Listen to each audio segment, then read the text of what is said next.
Hello दोस्तों, एक बार फिर से स्वागत है आपका हमारे इस YouTube चैनल आजाद स्टडी ऐप पर।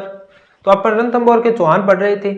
तो अब चौहान पढ़ने से पहले एक और चीज बताऊंगा मैं आपको, क्योंकि अब राजस्थान में क्या हो गया है कि अब चौहान तो चल ही रहा है रणथंभौर का। तो अब ऐसा समय आ गया है कि राजस्थान में अब साका और जौहरों का समय चालू हो गए, समय शुरू हो गए। तो अब मैं उन यानी साका और जौहर के बारे में आपको इस वीडियो में बताऊंगा। पहले ये एक वीडियो बना लेते हैं अपन साका और जौहर पर, उसके बाद आगे रणथंभौर के चौहान पढ़ेंगे, क्योंकि आगे मैंने आपको बता ही दिया कि साका और जौहरों का समय चालू हो गया। आमतौर पर ऐसा होता है कि भाई हिस्ट्री के स्टूडेंट के लिए सब नॉर्मल बात है, हिस्ट्री के स्टूडेंट के लिए ये सब नॉर्मल बातें हैं। कौन सी नॉर्मल है कि भाई सभी जानते हैं लगभग कि साका और जौहर क्या होता है, लेकिन जो अन्य पढ़ने वाले सब्जेक्ट के होते हैं, क्योंकि भाई हिस्ट्री तो लगभग पढ़नी पड़ती है, तो क्या होता है कि किसी को पता ही नहीं होता है। तो पढ़ाने वाला, जीके पढ़ाने वाला क्या सोचता है कि भाई सभी को पता है, ये सब नॉर्मल चीज है। तो वो क्या करेगा कि सीधा साका और जौहर नाम ले लेता है पढ़ाते वक्त और सीधा ही निकल जाता है। राजवंश पढ़ाता है, साका जौहर नाम लेता है और सीधा निकल जाता है। स्टूडेंट्स के लिए भी नॉर्मल मान लेता है और अपने आप के लिए भी नॉर्मली मान लेता है। तो आज हम इस वीडियो में थोड़ा सा विश्लेषण कर लेते हैं कि साका और जौहर क्या होता है, आखिर साका और जौहर क्या होता है, उसके बारे में अपन थोड़ा सा विश्लेषण कर देते हैं। अब मैं आपको बताता हूं साका क्या है। साका is a complete process. English आवे नहीं, इंग्लिश आती है भैया अपन को। साके में दो काम होते हैं, कौन कौन से? एक तो जौहर, दूसरा केसरिया। ठीक है, यानी जब ये दोनों काम पूरे हो जाते हैं साके में, ये दोनों काम पूरे होने पर ही साका पूर्ण कंप्लीट माना जाता है। ठीक है, अब केसरिया के बारे में अपन जानकारी लेते हैं कि ये केसरिया क्या है। आप बताओ केसरिया क्या है? केसरिया है क्या है? रंग। केसरिया क्या है? रंग है। किसका प्रतीक है? प्रतीक किसका है? बलिदान का। बलिदान का। केसरिया क्या है? रंग। प्रतीक किसका है? बलिदान का। यानी राजपूत राजवंश में क्या होता है कि जब कोई भी व्यक्ति राजपूत युद्ध लड़ने के लिए जाता है तो वो पुराना साफा उतारकर केसरिया साफा धारण करता है। और केसरिया का मतलब, केसरिया साफा धारण करने का मतलब है कि अब सर पर भवानी सवार हो गई है, या तो मरेंगे या मारेंगे। ठीक है, यानी केसरिया है क्या? असलियत में केसरिया का अर्थ क्या है? केसरिया का अर्थ है यह है कि दुश्मन की सेना को जितनी हो सके उतनी ज्यादा हानि पहुंचाकर मरना ही केसरिया होता है। बात क्लियर? एक बार फिर से बता देता हूं। साके में दो चीजें होती हैं, कौन कौन सी? जौहर, केसरिया। केसरिया क्या है? रंग। प्रतीक किसका है? बलिदान का, यानी मरना। तो राजपूत राजवंश में क्या होता है कि राजपूत युद्ध लड़ने के लिए जाते समय तैयार होते हैं और तैयार होकर केसरिया साफा धारण करते हैं, अपना पुराना साफा उतारकर। और केसरिया का अर्थ है कि अब सर पर भवानी सवार हो गई है, या तो मरेंगे या मारेंगे। केसरिया का संपूर्ण अगर अपन अर्थ निकाले तो क्या होता है कि यानी दुश्मन सेना को जितनी ज्यादा हानि पहुंचाई जा सके उतनी ज्यादा हानि पहुंचाकर मरना ही क्या होता है? केसरिया। ठीक, यानी राजपूत राजवंश का क्या है कि या तो मरेंगे या मारेंगे, इन दोनों में से एक काम जरूर होगा, या तो मरेंगे या मारेंगे। अब जौहर का अर्थ बताता हूं। जौहर क्या है? जैसे जौहर और जैसे जलना, आप इस तरीके से याद रख लेना। जैसे जौहर, जैसे जलना। जलने का काम कौन करेगी? औरत। भाई देखो कौन की? जी हाँ, एक महिला है, वह आपके आदमी दूसरी लुगाई सा बात करता देखे, जगेगी का वो तो के बात करे, कौन जगेगी? तो भाई बात है। तो जैसे जौहर जैसे जलना, जलने का काम कौन करती है? औरत। औरतें जौहर करेंगी। ठीक है, अब हमारे दिमाग में एक बात सेट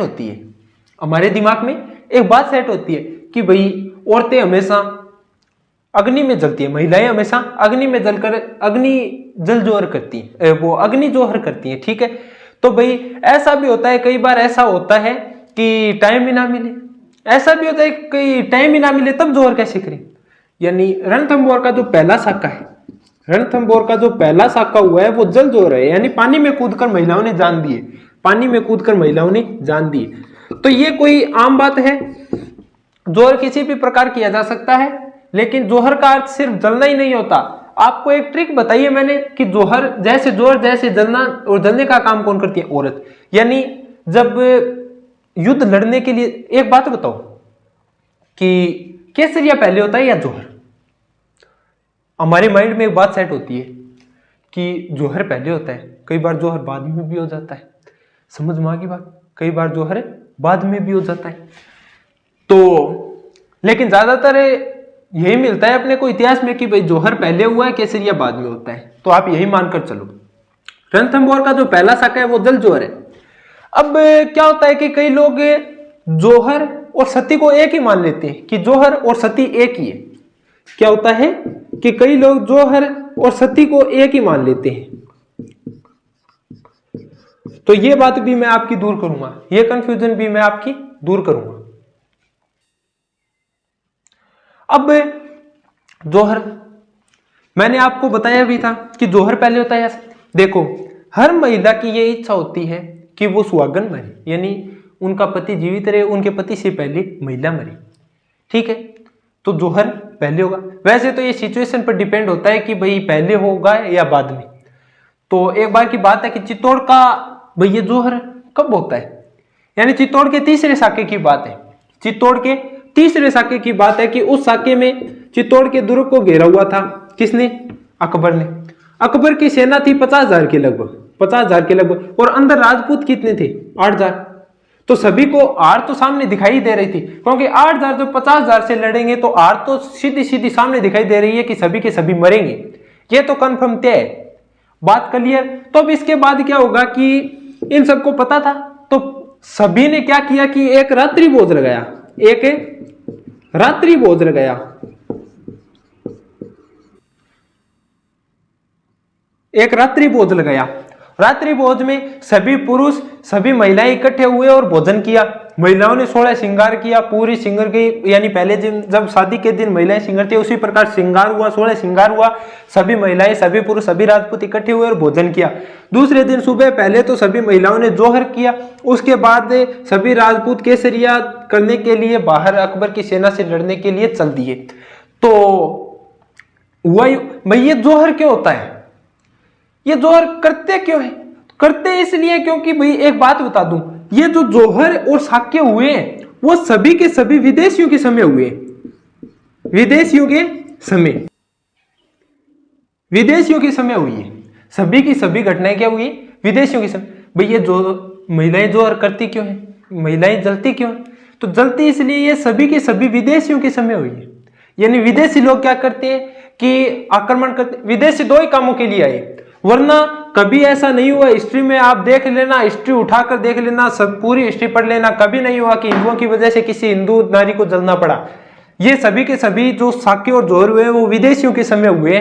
तो विदेशियों के दो काम थे, या तो धन लूटना या औरत को चकना, यानी औरत को अपने साथ ले जाना और धन दौलतें लेने के लिए आते थे। धन दौलत या औरत, ये दो ही काम थी विदेशियों की। ठीक है, तो क्या होता कि युद्ध लड़ा जाता, उसके बाद अगर व्यक्ति तो मार देते, अगर कोई दुर्ग में किले में महिलाएं मिलती तो उन सबको अपने साथ ले जाया जाता और वहां पर रखेल बनाया जाता था। और रखेल बनाने के बाद एक दरबार लगता था उनका नंगा।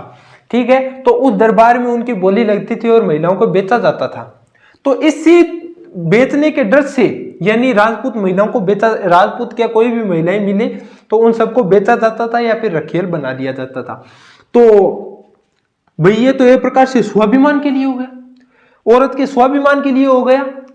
तो भाई ये तो सही है, ये तो एक प्रकार से सही है औरत के बचने के लिए। तब क्या हुआ कि ये एक रात्रि भोज किया इन लोगों ने, और पहले महिलाओं ने जोहर किया, अब पुरुष स्वतंत्र हो गए, कोई भी टेंशन नहीं रही, क्योंकि महिलाएं जल गई, उनके साथ जो जितने भी आभूषण से धन दौलत थे वो सभी के सभी नष्ट हो गए। अब पुरुष बिना टेंशन के लड़ेंगे बेफिक्र होकर, यानी अपने को मरना तो ही, लेकिन दुश्मन की सेना को बहुत ज्यादा क्षति पहुंचाकर मरना है। यह बातें कन्फर्म थी। बात क्लियर? अब मैं आप लोगों को जोहर और सती में क्या अंतर है वो बताता हूं। यानी ये जोहर क्या होता है कि महिलाओं की इज्जत बचाने के लिए होता था। अब जोहर और सती में अंतर बताता हूं कि जोहर और सती में अंतर क्या है, बात क्लियर होगी नहीं। अब जोहर और सती में आपको अंतर बताता हूं मैं। ये हो गया जोहर और ये हो गया अपना एक तरफ सती। क्लियर। जोहर तो जीवित पति के होगा, जीवित पति के होता है, और ये पति के मरने के बाद होता है। पति मरने के बाद सती होती है पत्नी, पति मरने के बाद। ये तो स्वेच्छा से होता है, यानी ये तो महिला अपनी इच्छा से करती है, लेकिन इसमें महिला की इच्छा नहीं पूछी जाती। इसमें महिला पर यह थोपा जाता है कि तुमको अपने पति के साथ जलना है, यानी महिला की बिना इच्छा के, बिना इच्छा के होता है। इसमें हजारों महिलाएं एक साथ जलती हैं, हजारों महिलाएं एक साथ जलती हैं, और इसमें एक ही महिला जलती है, एक ही महिला। बात क्लियर। यानी चित्तौड़ के तीसरे साके, एग्जांपल देता हूं इसका। चित्तौड़ के तीसरे साके में, यानी चित्तौड़ के पहले साके में तो 1600 रानियों ने जोहर किया, दूसरे साके में 1300 ने, और तीसरे साके में 700 रानियों ने जोहर किया। अब अगर कोई जोहर, यानी ये दो काम है, केसरिया और जोहर, अगर इन दोनों में से कोई काम, एक काम हो और एक काम नहीं हो, तो क्या माना जाएगा? उसे अर्धशाका बोला जाता है। उसे क्या बोला जाता है? अर्धशाका। बात समझ में आ गई? उसे क्या बोला जाता है? अर्धशाका। भाई अर्धशाका हुआ है क्या? जैसलमेर का अंतिम शाखा जो है वो आधा हुआ था। जैसलमेर का अंतिम शाखा आधा हुआ था। अब भाई अकेले महिलाएं जोहर करती है क्या? नहीं, बिल्कुल नहीं, पुरुष भी जोहर करते हैं। पुरुषों के जोहर को, यानी पुरुषों के जोहर को जम्मत बोला जाता है। पुरुषों के जोहर को क्या बोला जाता है? जम्मत। बात क्लियर होगी? पुरुषों के जोहर को क्या बोला जाता है? जम्मत। यानी मोटा राजा उदय सिंह के समय, मोटा राजा उदय सिंह के समय ब्राह्मणों और चारणों ने जोहर किया था।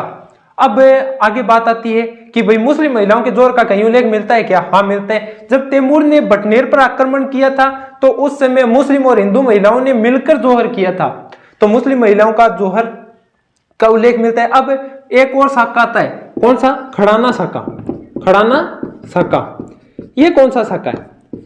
ये विश्नोई संप्रदाय का शाखा है। यानी विश्नोई समाज पर्यावरण रक्षार्थ हेतु जो बलिदान देते हैं उसे क्या बोला जाता है? खड़ाना शाखा। एक बार फिर से सुन लो, खड़ाना शाखा क्या है? कि विश्नोई समाज पर्यावरण रक्षार्थ जो बलिदान देते हैं उसे खड़ाना शाखा बोला जाता है। पुरुषों के जोहर को, यानी खड़ाना शाखा हो ही गया।